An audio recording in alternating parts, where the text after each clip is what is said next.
agencies or methodology developers do not see those indicators as particularly important, probably they think they take it as a given, and it's not necessarily always given. All right, what are 3 thoughts that summarize this experience? What we see in leading agencies, that who leads the process determines a lot of what happens with information. So whatever we saw, whatever evaluation approach we looked at, we saw it was a very strong function of the existing governance system in European countries. And we actually had a follow-up study trying to understand how political area governance works across Europe. They mirror existing patterns of accountability. Second observation, it's interesting that European countries seem to take law enforcement staff capacity and adequacy of equipment as a given, or at least do not want to look at that in their assessment methods as intensely as other methods, but instead focus much more on ecology. And then looking at like how evaluation is integrated into governance, I think it's interesting to know that evaluation is not so much about whether someone knows, but it's very much about like who knows. It's about getting the right information to the right people for the right decisions, and not just accepting that the knowledge is distributed somewhere. That were like 3 insights for me personally about this European study. And basically this last point gave rise to asking the question whether the management effectiveness evaluations actually measure the things that are of interest, what Fiona already mentioned. And just a quick remark, I'm not going to present this here, but there's another workshop Tuesday at 11 a.m.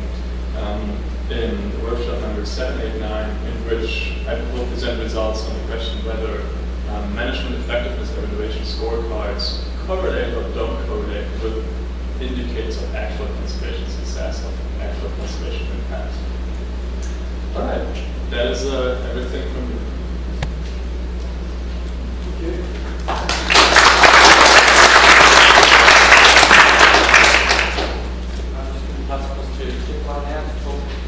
To talk about the Africa Western Central.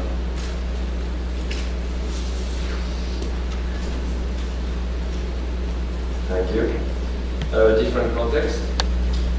And okay. Okay. So very quickly, a few words on the context where we have been working. We have conducted assessment from 2008 to date at different levels, regional, national, and specific sites. I will go very fast on that because, okay. So the region, there are more than 2,000 protected areas in the region, in the World Database of Protected Areas. It doesn't mean that all those territories are protected areas, but they are registered as. We have been working on 170 of them specifically, and different categories. As you can see, the 6 is the main represented, but all the others were there too. And we mainly use 3 tools that Fiona already mentioned: the RAPAM, the MET, and EOH, which is designed for web sites, with the support of 2 donors. That was great. So more about the results of this assessment. I'm not going to talk about what we found about Africa, about what happens in protected areas in Africa. It's not the subject today. So if you want to have the result of that, you can go on the website, which is on the screen. And all the assessment, all the results, all everything is online. The idea today was to share with you a few lessons we learned through this process about the methodology. So that's what I tried to do. Okay, here is the region, and as you can see, there are very different kind of protected areas in this region, Central Africa and West Africa. And there are, here you see the diverse ecoregion of this area, and you can see that very roughly, let's say, the size, the shape, the repartition of protected areas is very different depending on the ecoregion. And we find very large protected areas in desert or savanna areas, when you find more small protected areas in forest. Nothing surprising. most of the forest protected areas are category 6, when the large one in north here are category 1 or 2. So what we learned from that is it's more relevant to work at the regional level in this situation, because of course it's quite useless to try to compare, to try to make priorities between the protected areas, which is, let's say, 3 or a few hectares, and protected areas like Ayer Ténéré, which are more than 8 million hectares. It doesn't make sense. So working at regional level through ecological units is worse. And that's what we did in some of our assessment: marine protected areas, forests, savanna, desert, whatever. Okay. The second thing, which is very important in this region, is if you consider the hotspot from CI, you see that this region here, I'm sorry, this part should be green too, it's Congo Basin, whatever. It's, for West Africa at least, you see the 2 small hotspots. The rest is not included in a hotspot, meaning very high priority for biodiversity conservation. But most of the protected areas are there. So we have to keep in mind that when we work on these protected areas effectiveness, we do not work necessarily on biodiversity conservation efficiency.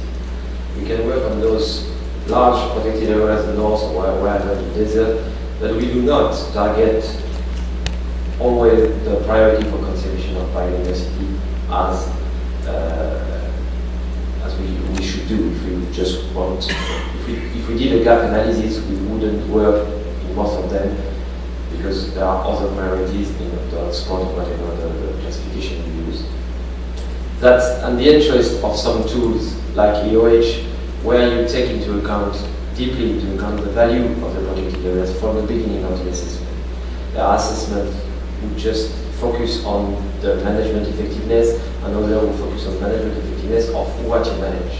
So that's very important. Okay, that's something very basic and banality to say, but anyway, it's important. Some questions always lead to the same answer. If you ask to anywhere, well, this is our 170 protected areas. If you ask, is there an impact, is there an interest for local livelihoods or local population, the answer is always yes, whatever this impact or this interest is. So we need, for this kind of questions, to go deeper into detail. That's what we have done in several protected areas, but it's another work than management effectiveness. It's more expensive, it's long, and so on and so on. But it's feasible and very important if you want to compare the sites between them. Some factors are really overestimated, because I don't know if it makes sense in English, but because they are usual for the managers. If you ask to people in Africa, in this part of Africa, let's say, what is the main threat to their site, it's always poaching, because all of them, or most of them, come from military body. So they are used to that, they know that, they do that. So what they do is the main problem, which is not true. Most of those sites which are here, of course they could suffer from a little bit of poaching, but most of them do not, just because there is nothing left to poach. Okay, so poaching is no more. That's right. It was probably, but it's no more. So there is a need there to go into detail about the threats and the different categories of the threat, and to give values to that. Because if you just listen to what people think they meet, the problem they meet in their part, it's not necessarily true. The contrary is of course true too. Lots of factors are just underestimated because the people don't know them. That's the case. This is the map of the center, West Africa, and all those points are the sites where there is an ongoing exploration for mining activities, gold or whatever. But if you look at the threats, when you ask the managers of this region, or protected areas in the region, on less than 10 and more than less, let's say 8 or 7% of them only mention mining as a threat. Just because they don't know. It's not in their mind. It's new, it's something they know that there is a mine somewhere close to the political areas or even at the border, but it's not already a trend. So for those kind of things, you need not just to rely on the assessment that you do, but to do specific studies about those things, like invasive species. Invasive species in this region never comes as a threat. And it is a threat, of course, as everywhere. If you go in South Africa, the first threat is invasive species. But here, they don't know. They don't see it as a threat, so they don't mention it. If you go on the ground, you will see lots of invasive species. But I will tell you poaching is first. Okay? The availability of data, of course, is very important. This is the red list on the right there, or on your left. The red list today gives you this information about the lion repartition in West Africa. So this is a red list. This is IUCN red list. And this is what we have found after a few years working with this cat specialist group and so in the same region. Going from there to there, you see you lose a lot of lions. Okay, if you go into the detail, you will go from around 10,000 to less than 500, and this is the real situation. Okay, so and in 10 years, this map will be white, just white. But if you forget that your data are not necessarily reliable, you just miss the point. So what we do, we try to have all our assessment reviewed by expert and expert. It's a long process, very long process, very difficult. And the most difficult thing is to find experts, of course. And finally, but you all said that, and Fiona said it at the beginning, the process, this kind of process, this kind of assessment is just a small part of the process. And particularly in this region, you can't do an assessment as a whole. It has to be part of the process, and it has to be followed by action, always. So when we start an assessment, we already know that we are going to do something, and we make sure that we have the means, the money, the capacity to do something. Because if you do just assessment, you will just get people bored, and they will never come back to you, will never reply anymore. So it's very important to go from assessment to action on the ground, but I think that we all believe that. Thank you for your attention.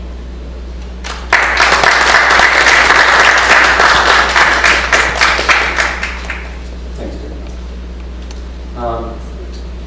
So you're not the that's right. I'm not going to the next one and see whether he's over it. That's plus somewhere. We'll then bring on Sandra, and would you like to come up and do your presentation?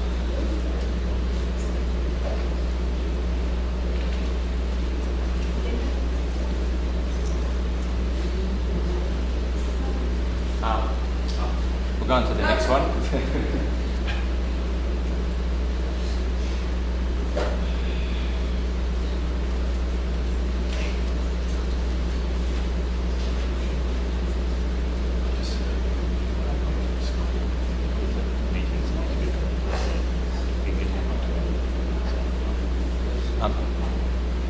Can we just go on to the next presentation? Next one? Yeah.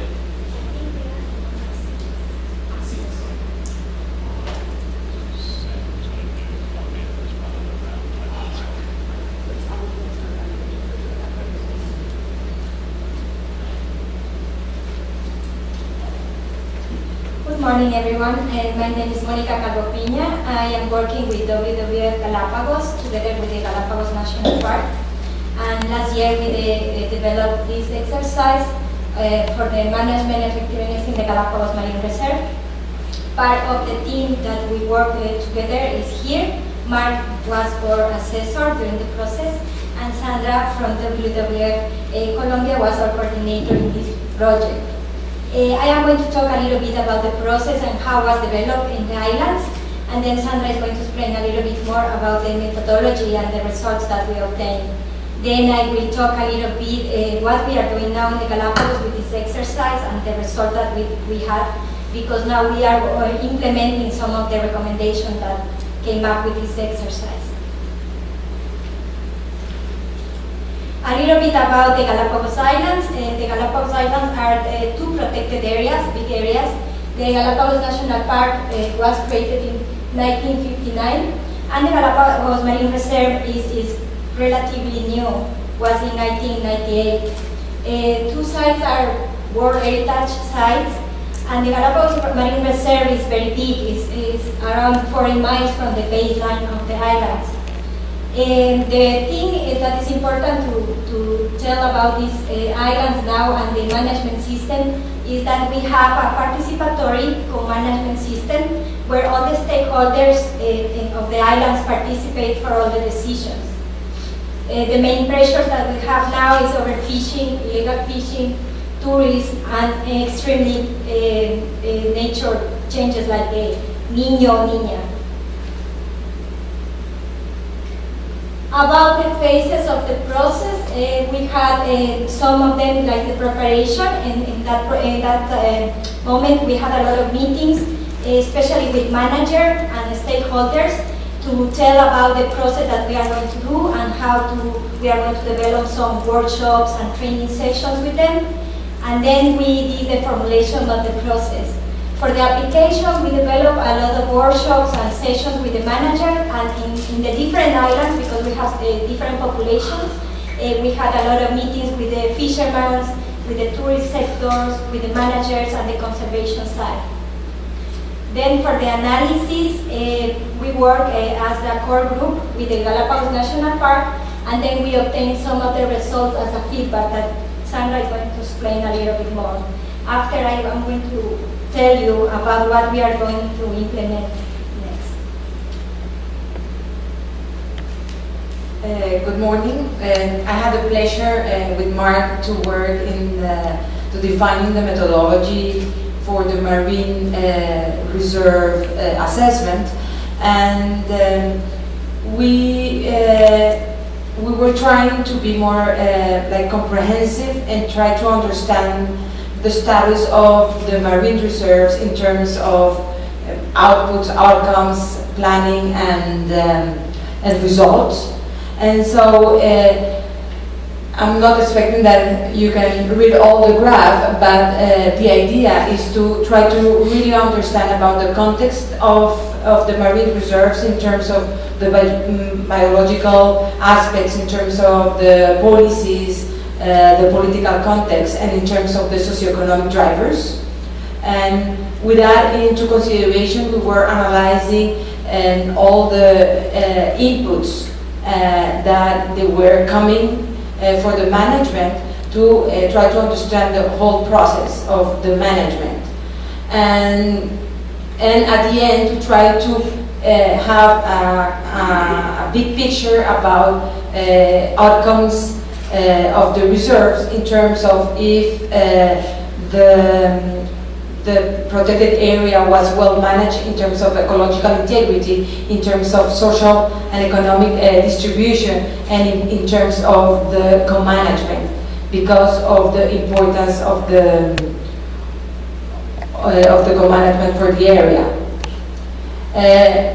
I think you are very aware about the cycle, but the most important thing is that, as we were showing in the previous graph, we were analyzing the biophysical context and the socioeconomic context and the legal and political structure, and the whole design and planning and inputs.